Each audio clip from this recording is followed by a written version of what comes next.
Morning everyone. तो almost एक हफ्ते से पापा और मैंने स्टार्ट किया है सुबह 6 बजे वॉक पे जाना, और यहाँ ठंड तो अच्छी खासी हो गई है।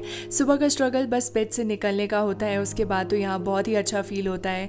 तो 2-3 दिन से मौसम ख़राब हुआ है, हाइट में तो स्नोफॉल भी स्टार्ट हो गई है। तो उठ के एक राउंड तो मैं गैलरी का मारती हूँ, बिकॉज़ मैं कोई भी सुंदर व्यू मिस नहीं करना चाहती जो मेरी गैलरी से दिखता है। Now I get ready. मेरे जिम क्लोथ्स सुबह यहाँ किसी काम के नहीं है, तो ये भैया का लोअर और मम्मा का जैकेट पहनने वाली हूँ। तो बस चलो चलते हैं।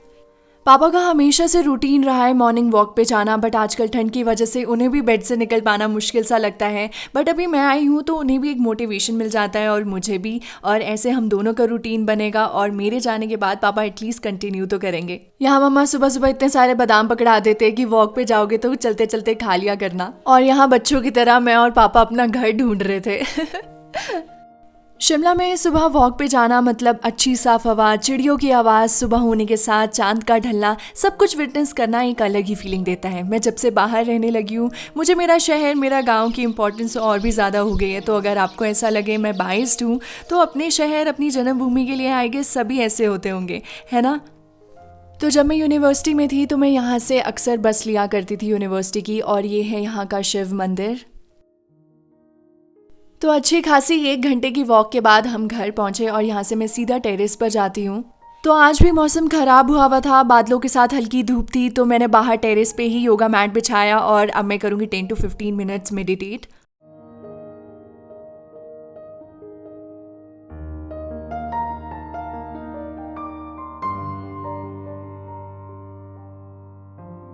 Now I am going to do 3 sets of Surya Namaskar, और कुछ भी ना करूं but Surya Namaskar is my go to yoga for overall health and fitness. मैंने इतनी सारी लेयर्स पहनी थी ना कपड़ों की कि स्ट्रेच कर पाना बहुत ही मुश्किल हो रहा था, but now I realise how important it is to choose right workout clothes. But never mind, ठंड के आगे किसी का बस नहीं चलता है।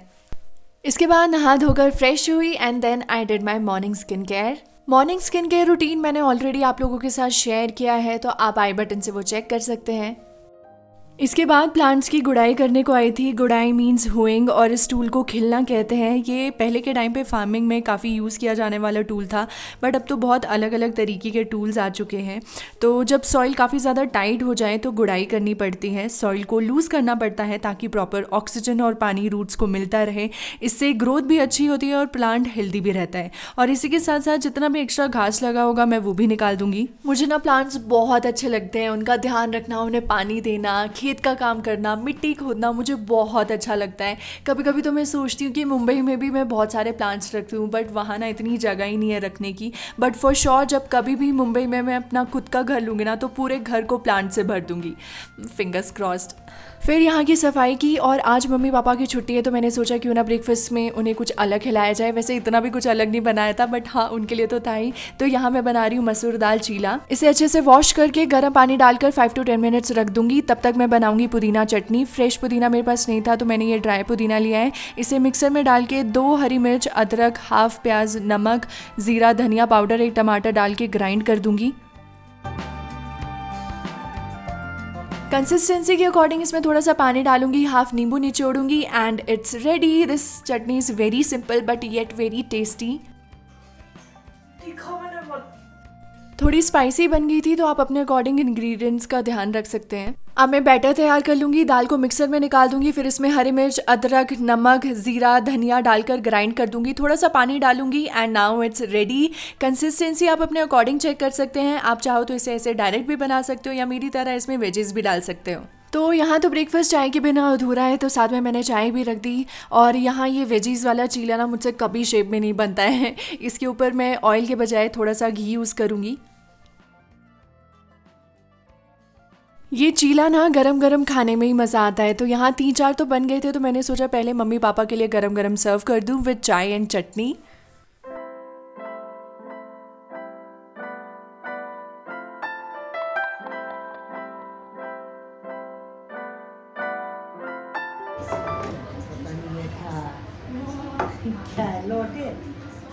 लग रहा है कुछ अच्छा, मैं कुछ नया लग रहा है।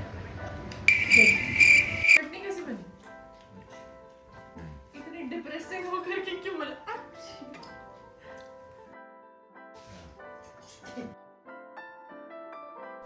मसूर दाल में काफ़ी सारा प्रोटीन होता है, तो इट्स अ हाई प्रोटीन चीला जो बहुत ही हेल्दी और टेस्टी भी है। एंड सबसे अच्छी बात है बहुत जल्दी बन जाता है। एंड आई डोंट नो, मम्मा पापा मेरा दिल रखने के लिए बोल रहे थे कि अच्छा है, बट सच बताऊँ तो मुझे तो ये काफ़ी अच्छा लगा अपने मुंह मियाँ मिठू, बट नहीं, शायद मुझे ऐसे हेल्दी या डिफरेंट ब्रेकफास्ट की आदत होगी तो मुझे इस वजह से शायद ज़्यादा अच्छा लग रहा होगा। मम्मा पापा को थोड़ा सा अलग लग सकता है, but overall it's a very healthy breakfast. Mumbai में खाना मैं खुद बनाती हूँ और सफाई और डिशेस के लिए हाउस हेल्प है, इसलिए मम्मी को लगता है मुझे अब बर्तन धोने की आदत नहीं है और वो हर बार बोलते रहते हैं कि मत धो मैं धोऊंगी। पर कैसी होती है ना हमारी माएँ, कितना सोचती है हमारे बारे में। बट मुझे बर्तन धोना हमेशा से ही पसंद था और ठंड में गर्म पानी से बर्तन धोने में तो ठंड भी निकल जाती है और मज़ा भी आता है। जो खुश रहेगा, बड़ी कमियां है लड़की है ये। क्यों जवाई क्यों खुश रहेगा? आप खुश नहीं हो?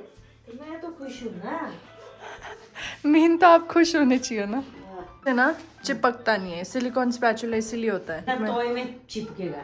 नहीं, ये नहीं चिपकता। मेरी मम्मा घर की एंटरटेनर है, दिन भर इनका कुछ ना कुछ चला ही रहता है। नॉन स्टिक में होता है, पापा तो बहुत स्टिकी है। में भी स्पाई हो जाएगी। आज बहुत ही ज़्यादा गंद पड़ा हुआ था पूरे घर में। किचन में कार्टन्स, भैया की ट्रांसफर शिमला हुई है तो उसका सारा सामान रूम्स में पड़ा हुआ था, वो सॉर्ट करना था। तो सबसे पहले हमने स्टार्ट किया किचन से, एंड दैट टू फ्रिज काफ़ी टाइम से क्लीन नहीं हुआ था, काफ़ी अनऑर्गेनाइज्ड भी था, वो सॉर्ट किया। कैबिनेट्स एंड बॉक्सेस क्लीन किए, फ्रिज को अंदर से डीप क्लीन किया। तो जब तक मैं अंदर से फ्रिज क्लीन करी थी तो मैंने कैबिनेट्स और ये ग्लास ट्रेज मम्मा को दे दी थी, बट जिस तरीके से मम्मा इसको डर डर के धो रहे थे ना, मैंने सोचा मैं ही धो लेती हूँ, मम्मी ने काफ़ी ज़्यादा टाइम लगाना है। तो मैंने अंदर से फ्रिज वगैरह सब डीप क्लीन किया। फिर कुछ चीज़ें ऑर्डर की है मैंने फ्रिज एंड किचन के लिए, तो वो भी मैं आपके साथ शेयर करूँगी।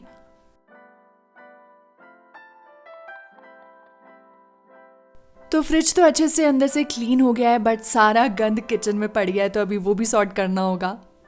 First I order this cabinet mat sheet roll for my fridge. This is how it looks. Quality wise बहुत ही अच्छा था, ट्रांसपेरेंट शीट थी। फ्रिज के कैबिनेट में कुछ ना कुछ गिर ही जाता है और वो ग्लास पे या रैक्स पे निशान छोड़ देता है, उसके लिए mats are a very good option. कुछ भी गिरे तो बस मैट निकाल के वॉश कर दो, इंस्टेंट पूरे रैक्स निकालना। तो अभी मैं सारी शेल्स के साइज़ के अकॉर्डिंग इसे कट कर दूंगी। दिया मेरे को लेफ्ट हैंड तेरी तो यहाँ हमें हंसी आ रही थी कि मम्मी ने ये एक्सेप्ट किया कि उन्हीं की वजह से मेरे अंदर भी ये क्वालिटी आई है कि मैं खाती और लिखती राइट से और बाकी सारा काम लेफ्ट से करती हूँ। सो मीनवाइल यहाँ मेरे पापा की अलग ही नौटंकियाँ चल रही थी। वो कोशिश कर रहे थे सॉक्स निकालने की, वो भी बिना हाथ लगाए, बिना झुके, एक पैर से दूसरे पैर की सॉक्स निकालने की, और यहाँ पे उनका रिएक्शन देखो। और फाइनली उन्होंने निकाली दी। तो बाबा यहाँ पे रेडी हो रहे थे मार्केट जाने के लिए, उन्हें कुछ सामान लेकर के आना था घर का। Next I order these multipurpose net bags to store vegetables. ये नेट है तो अगर कुछ भी ड्रिप कर रहा होगा तो वो लीक होने के चांसेस भी है, तो ध्यान से ही चीजें स्टोर करें। मुझे तो ये नेट बैग्स काफी अच्छे लगे। इससे वेजिटेबल्स एक तो ऑर्गेनाइज्ड भी रहती है और इजिली दिख भी जाती है कि कहाँ पे कौन सी चीज रखी है। Next I order these glass jars. ये 3 साइजेस में अवेलेबल है, 200 ml, 450 ml और 1000 ml। तो फ्रिज का जितना भी सारा सामान था वो मैं इनमें निकाल दूंगी एंड फिर वापस फ्रिज में अच्छे से सॉर्ट करके रख दूंगी। तो पहले से काफ़ी क्लीन और ऑर्गेनाइज लग रहा है फ्रिज। नेक्स्ट प्लास्टिक जार्स को रिप्लेस करके मुझे ग्लास जार्स यूज़ में लाने थे। प्लास्टिक को रिप्लेस करके ग्लास जार्स का यूज़ करना हमारी हेल्थ और हमारे एनवायरनमेंट दोनों के लिए बहुत अच्छा है, बट दैट डजंट मीन कि आपने अभी लिए हुए जो भी कंटेनर्स हैं आप उन्हें छोड़ दो और आप न्यू में इन्वेस्ट करो। वो भी एक तरह का वेस्टेज ही है, बट हाँ अगर आप अपग्रेड कर रहे हो तो ग्लास या स्टील में ज़रूर इन्वेस्ट करें। मेरे जार्स यहाँ या तो काफ़ी पुराने हो गए थे या टूट चुके थे, तो आई थॉट चेंज करना ही है तो एक बेटर ऑप्शन चूज़ किया जाए। कितना खलारा पाया हुआ आपने यहाँ पे? इतना बुलाया मैंने, इतना मेरा खिलारा कोई भी नहीं। यहाँ एक्चुअली ऐसा लग रहा था कि जितनी चीज़ें समेट रहे हैं उतनी बिखरती चली जा रही है, सॉर्ट ही नहीं हो रहा था। लास्ट जितने भी स्पाइसेस थे वो भी मैंने रिप्लेस करके ग्लास जार्स में डाल दिए। इनकी क्वांटिटी 200 ml थी और यहाँ मम्मा पापा 2 ही है तो इतने ज़्यादा मसाले भी नहीं लगते, तो इतनी क्वांटिटी इनफ है।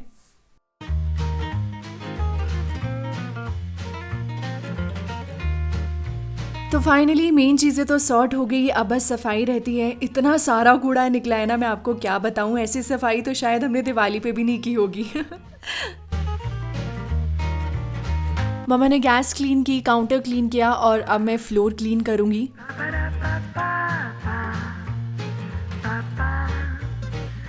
किचन क्लीन करने के बाद फिर रूम्स क्लीन करने गई। भैया के रूम में काफ़ी सारे कपड़े ऐसे ही बिखरे पड़े हुए थे तो वो सॉर्ट किए, कबर्ड में डाले एंड फिर उसके बाद झाड़ू मारा।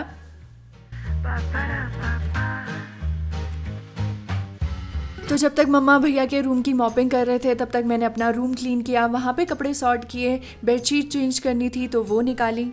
विंटर्स में कॉटन बेडशीट में और भी ज़्यादा ठंड लगती है तो ऐसे में आजकल ये वार्म बेडशीट्स काफ़ी अच्छी होती है। ये मम्मा ने मार्केट से ली थी। और फिर मेरा यहाँ का काम ख़त्म होने के बाद मम्मा यहाँ पे मॉपिंग करने के लिए आ गए। हमारा काम ऐसे ही डिवाइड हुआ था। मैं बेडशीट्स चेंज और झाड़ू का काम कर रही थी और मम्मा mopping. And this is how my room was looking and the best part is this view. देखो ना कितना सुंदर लग रहा है, बादलों के बीच में सनरेज और ये ब्लू स्काई। आई नो आपको भी यहाँ का व्यू बहुत अच्छा लगता है, इसलिए मैं कोशिश करती रहती हूँ कि आपको यहाँ का व्यू दिखाती रहूँ। तो आज हम सुबह से काम पे लगे हुए हैं, अब जाके फ्री हो रहे हैं। 5 बज रहे हैं शाम के और यहाँ मम्मी बना रहे हैं सिड्डू। सिड्डू के लिए आटा गूंद रहे हैं। Siddu is the most famous पहाड़ी डिश जिसे घी के साथ खाया जाता है। सोचा आप सभी के साथ इसकी रेसिपी भी शेयर करूँ। इसके लिए मम्मा ने ऑलमोस्ट 1.5 kg आटा लिया होगा। इसमें डालना है 10 to 15 ग्राम यीस्ट ताकि फर्मेंट हो सके एंड फिर हल्के हाथों से ल्यूकवार्म वाटर से आटा गूंदना पड़ता है। और कैसा फील हो रहा है सुबह से काम करके? पूछी मत, तूने तो मेरी भी ना करवा दी। फिर किसी बड़े बर्तन में थोड़ा सा ऑयल ग्रीसिंग करके इस आटे को उसमें निकाला जाता है ताकि बर्तन में आटा चिपके ना। And it's done. ढक्कन लगा के इसे गर्म सी जगह पर रखना है। मम्मा यहाँ इसे रज़ाई के नीचे कवर करने के लिए जा रहे हैं। इससे आटा जल्दी फर्मेंट होगा और इसे अब 1.5 से 2 घंटे तक रखना है। आटे को भी ठंड लग जाती है ना। कितने सारे तुम मिनट में ला।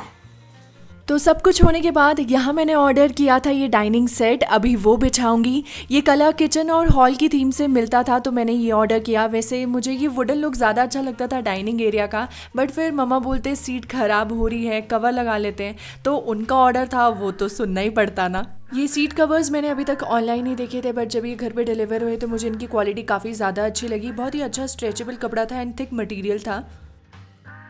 So this was the overall look and for a change मुझे ठीक लग रहा है। मे बी बिकॉज ये बाकी की चीज़ों के साथ मैच कर रहा है। बट आप मुझे कमेंट सेक्शन में ज़रूर बताना कि आपको ये वुडन डाइनिंग एरिया ज़्यादा अच्छा लग रहा था या फिर कवर्स के साथ। अरे वाह, आपने तो कमाल ही कर दिया, चकाचौंध हो गया। तो अभी पापा आए थे तो एज़ यूजुअल शाम की चाय तो बनती है। मम्मा भी थोड़ी देर बैठ गए, बेचारे सुबह से काम में लगे हुए थे। मुझे ना एकदम से काम का बुखार चढ़ता है। मैं सोचती हूँ कि एक ही दिन पूरी सफाई लेकर बैठूँ बट अच्छे से क्लीन करूँ। वैसे मैंने कोशिश तो पूरी की थी कि मम्मी को ज़्यादा काम ना करना पड़े, बट फिर भी बेचारे थक तो फिर भी जाते हैं। चाय इज़ रेडी। पापा साथ में ये बन रोल लेकर आए थे। हम सब ने सुबह से सिर्फ ब्रेकफास्ट ही किया था, पहले भूख नहीं थी, फिर शाम तक इतना काम हो गया था कि कुछ बना ही नहीं पाए। फिर हमने थोड़ी देर रेस्ट किया, गप्पे मारी एंड देन डिनर की तैयारी की। तो सिड्डू मेकर में मम्मी ने पानी स्टीम के लिए रख दिया है और यहाँ जो सिड्डू के लिए आटा गूंद के रखा था वो भी अच्छे से फर्मेंट हो गया है, फूल गया है। और इसकी स्टफिंग भी हमने पहले से पीस के रख दी थी। ये है बंजीरी, पहाड़ी एरिया में इसे काफ़ी खाया जाता है। इसके मीठे सिड्डू बनाएंगे। मीठे के लिए इसमें गुड़ डाला जाता है और दूसरा है अफीम दाना जिसे खसखस भी कहते हैं। उसे भी बॉईल करके पका दिया था, मिक्सर में डाल के उसे ग्राइंड कर दिया था और उसमें थोड़ा सा नमक और हल्दी डालना था एंड इट्स रेडी। सिड्डू बनाना है तो बहुत इजी, जैसे आलू के परांठों के लिए स्टफिंग की जाती है वैसी सेम सिड्डू के लिए भी की जाती है। जस्ट आटा सही से फर्मेंट होना चाहिए और जो इसमें स्टफिंग जो यूज़ की जाती है वो अच्छे से पिसी होनी चाहिए। वैसे मैंने खुद से कभी सिड्डू बनाए नहीं, बट मुझे इतना पता है कि मैं बना लूँगी, पर मैं बनाना नहीं चाहती क्योंकि फिर मम्मी के हाथ के सिड्डू खाने को कैसे मिलेंगे। मैं क्यों सीखूं? मेरे को पहले ये बताओ, मैं क्यों सीखूं जब मेरे को पता है आप बना के मेरे को खिला के दोगे। यार मैं सिड्डू कभी नहीं बना सकूंगी। फिर जब आप नहीं बना सकोगे ना तब मैं आपको खिलाऊंगी। जब खिलाने की बात आई तब तो मैं खिला सकती हूँ, पर जहाँ खाने की बात है और वो भी सिड्डू, आप जैसे कोई बना ही नहीं सकता। हाँ, दुनिया में और क्या, दुनिया से मैंने क्या कहना, मेरे को मेरी माँ से मतलब है। मेरी माँ सबसे अच्छा बनाती है तो बस। तो यहाँ मीठे और नमकीन सिड्डू दोनों रेडी है। अब इन्हें बॉईल करने के लिए रख देंगे ताकि वो पक जाए और साथ ही घी की केटल ऑन कर दी है बिकॉज सिड्डू को घी के साथ खाया जाता है। फिर डाइनिंग टेबल रेडी किया और यहाँ मम्मा ने घी कटोरी में निकाला। फिर गरम गरम सिड्डू सर्व किए। सर्दियों में तो घी सिड्डू खाने का मज़ा ही कुछ और है। ये एक तो बॉडी को इंटरनली गर्म रखता है और घर पर तो ये सभी का फेवरेट भी है।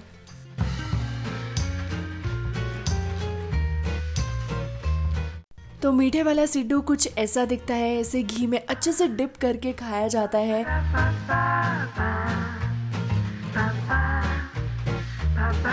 और ये है नमकीन सिड्डू, इसे घी और दही दोनों के साथ खा सकते हैं।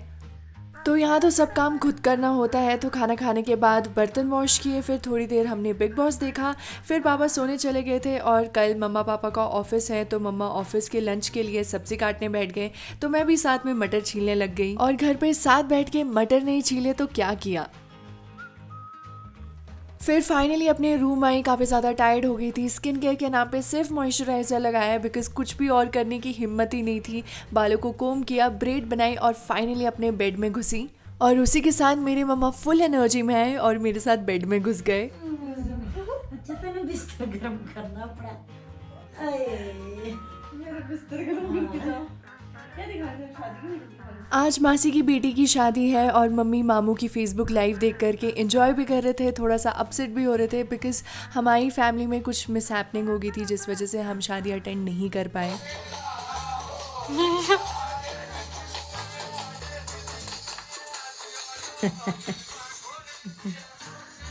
आप मिस कर रहे हो? सच्ची यार क्या करें, अब मजबूरी है भाई।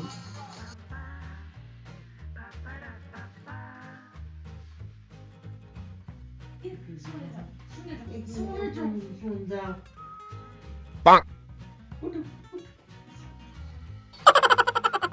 तो 12 बजने वाले थे और यहाँ मुझे मम्मा को ज़बरदस्ती सोने भेजना पड़ा। एक तो इतना सारा काम किया है दिन भर और ऊपर से रेस्ट भी नहीं कर रहे थे, तो अब मैं भी रेस्ट करूँगी एंड वीडियो को एंड करूँगी। आई होप आपको आज की वीडियो अच्छी लगी होगी। Please do like, share, comment and subscribe to my channel. I am going to see you in my next video. Till then bye, take care.